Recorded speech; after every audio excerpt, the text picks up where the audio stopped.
Welcome to St Matthew in the City. We're unable to have church today, Sunday the 22nd of March. It's the fourth Sunday of Lent. A group of our parishioners had prepared a drama of today's Gospel reading, and so they're not here today, but we have taken their script and we will present it for you as best we can.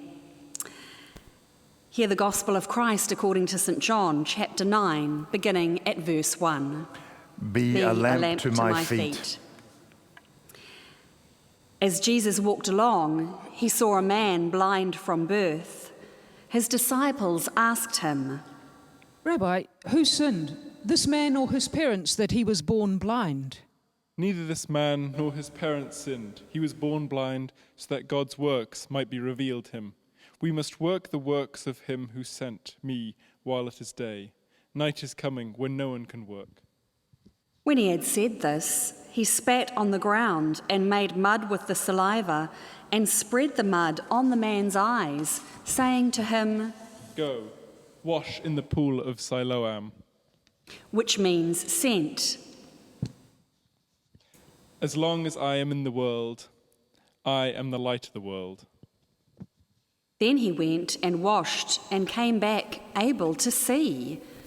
The neighbours and those who had seen him before as a beggar began to ask, "Is this not the man who used to sit and beg?" Some were saying, "It is he." Others were saying, "No, it's just someone like him." He kept saying, I am the man. But they kept asking him, "Then how were your eyes opened?" Well, a man called Jesus made mud, spread it on my eyes, and said to me, Go to Siloam and wash. And I went and washed, and I received my sight. Well, where is he? I do not know. They brought to the Pharisees the man who had formerly been blind.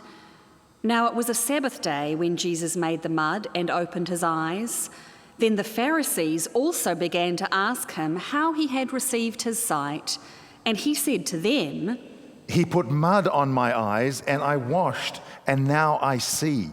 Some of the Pharisees said, "This man is not from God, for he does not observe the Sabbath." but others said, How can a man who is a sinner perform such signs? and they were divided.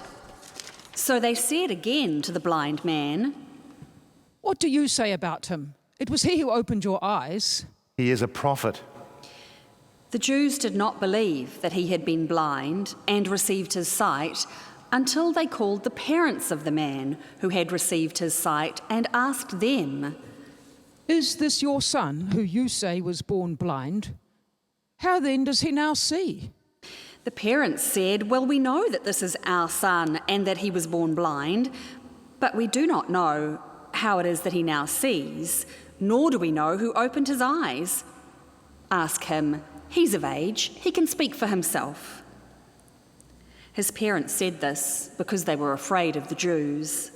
For the Jews had already agreed that anyone who confessed Jesus to be the Messiah would be put out of the synagogue. Therefore his parents said, He is of age. Ask him. So for the second time they called the man who had been blind, and they said to him, Give glory to God. We know that this man is a sinner. I do not know whether he is a sinner. One thing I do know, I was blind, and now I see. What did he do to you? How did he open your eyes? I've told you already, and you would not listen. Why do you want to hear it again? Do you also want to become his disciples? Then they reviled him, saying, You are his disciple, but we are disciples of Moses. We know that God has spoken to Moses. But as for this man, we do not know where he comes from. Here is an astonishing thing. You do not know where he comes from, yet he opened my eyes. We know that God does not listen to sinners, but he does listen to one who worships him and obeys his will. Never since the world began has it been heard that anyone opened the eyes of a person born blind. If this man were not from God, he could do nothing. You were born entirely in sins, and are you trying to teach us? And they drove him out. Jesus heard that they had driven him out, and when he found him, he said, Do you believe in the Son of Man? And who is he, sir? You have seen him, and the one speaking with you is he. Lord, I believe. And he worshipped him. I came into this world for judgment, so that those who do not see may see, and those who do see may become blind.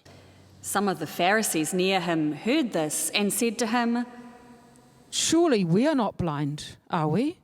If you were blind, you would not have sin. But now that you say, we see, your sin remains. This is the gospel of Christ. Be a light for my path.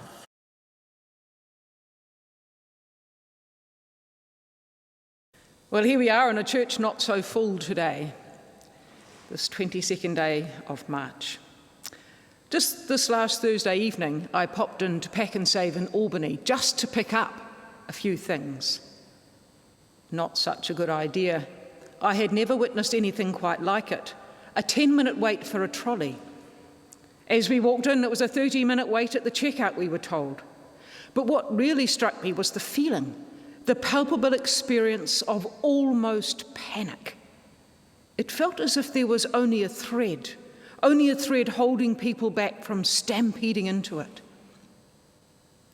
It's swirling around, this disruptive, unsettling feeling. It's hard to imagine the reality of COVID-19 virus. We hear of its effects overseas in frightening detail, which, though distance, can be overwhelming. And the very time we want to reach out to one another, to touch, to comfort, is the very time we must refrain. So that Thursday, while driving home, I decided to pay attention to the unsettled disruption in my belly, to try and understand its cause. Fear was the word that came to mind. Yet of what was I afraid? It may not be made real yet, here, immediately in our lives, but it's getting closer day by day. This was to be our last chance to gather on Sunday for a while, and Helen may well be cross about it, but I think it is unlikely we will be able to gather at one place on Easter Day, or Saturday. We can decide to do something in common in our scattered places on that day, so that we know ourselves connected. Perhaps intentionally enact a darkness to light ritual, or decide to pay attention in a particular way. We can decide to do something in common even as we cannot be in the same space. Prayerfully, we can know we companion one another, and we plan for there to be virtual live feed connectivity. This new real is hard to imagine. We have to change our behaviours to prevent the spread of a virus we cannot see, that can be carried and communicated even as the one carrying it is unaware, for they have no symptoms. It's hard to get your head around. Right now, it feels a bit as if we are neither here nor there. Adversity, we know, can bring out a spirit of innovation, tenacity, collegial creativity, but we're not quite there yet. Anxious and distracted, we have to face this new way in a world of distanced togetherness. Today we listened to a version of the scripture enacted, the gospel from John of the man blind from birth being healed, and the ensuing argument or perhaps discussion.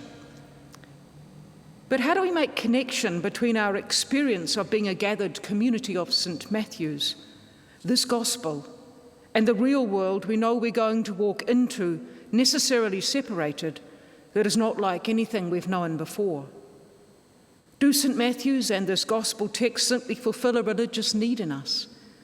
Or might we find them to have application beyond, to be deeper than religion's possession?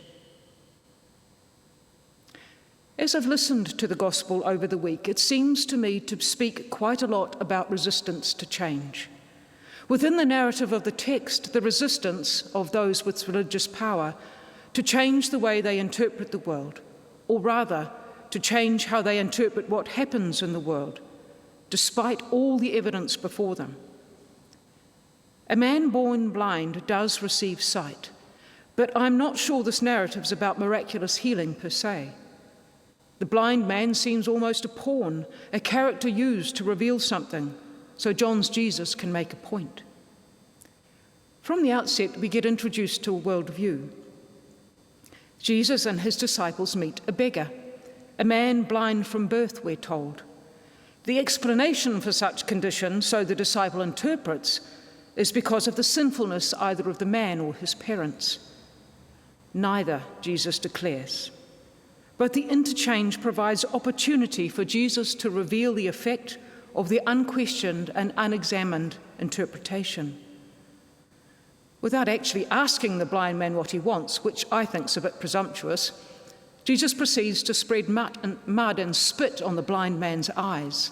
He sends the man to wash in the pool of Siloam, and the man can see. Then there's a whole number of arguments and interrogations about the man's identity, about the genuineness of his blindness, about who's allowed to be named as the source of this healing. Over and again, the statement of facts of what happened, of identity, is repeated, whether by the man born blind or by the parents of the man born blind. Leading questions from such factual response receive blunt reply. I don't know. We do not know. We or I only know what happened. As the text unfolds, with holy humour, the farcically untenable position those with power insist on holding is exposed. Even so, with spluttering bluster, they claim their hold of the holy high ground, and along with that, the right to sin accuse, to diminish and dismiss the personhood of another. Holy humour. Perhaps it's a good reminder to us to laugh at ourselves more often. If we took ourselves less seriously, perhaps we'd be open to see things as they are and let them be. Resist the temptation to impose our flights of interpretive fancy upon what is plain before us. In the times we find ourselves, we can be tempted to overuse our access to information, to interpret it in a way to rationalize our fear and anxiety, even escalate it to the catastrophic. Let us be reminded to stick to what we know. We know that the COVID-19 virus is rapidly moving across our world. Without underestimating the effect of it, statistically, most people who get infected by it will recover.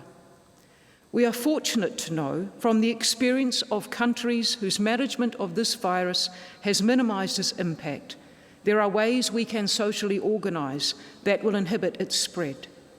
So we have been asked to accept the mantle of citizen responsibility and change the way we live. The beginning conversation around COVID-19 was about not letting it be communicated, was about living as if you had the virus, was about fighting, about avoidance, and about prevention. This remains the intention to slow its spread, to try and prevent a community outbreak. But increasingly the language is changing. Increasingly we're being asked to live for one another, to live in socially responsible ways out of care for one another, especially those most vulnerable to the COVID-19 virus. We're being asked to actively notice and to care for our neighbour, to change for the good of one another and for the good of our society. But it doesn't remove our anxiety and our fear, that thin thread of almost panic among us. We are being asked to live differently, unaided by the systems and structures that order our lives, without the distractions and diversions we use to cope and stimulate meaningfulness. And for many, there is no reassurance of economic or career continuity as they've known it. We live present to the effects of the unseen COVID-19 virus, and we know it's not going to end soon. Anxiety and fear are appropriate reactions. What might the gospel narrative have to speak into all of this? Did you notice that somewhat enigmatic ending of today's gospel? If you were blind, you would not have sin. But now that you say we see, your sin remains. Maybe being blind is just being blind, if you are honest about it. But if you're blind and you insist you are not, your responses inflict others with your shortcomings. Anxiety and fear are appropriate reactions in the times we find ourselves, yet they do not need to be our response to one another. We need each other in these times. We need to hear and to speak how we are. We need to hear the resonance of our honest selves and the honest self of another. Communities of trust and deep care, such as St. Matthew's, matter in such times when we together are sensing, feeling, and finding our way, negotiating how to live fully as who we are in a world changed. Let us, in our keeping safe, distanced way, continue to be such community for one another that we may be valuable and rich resource to those who come into our care in these times.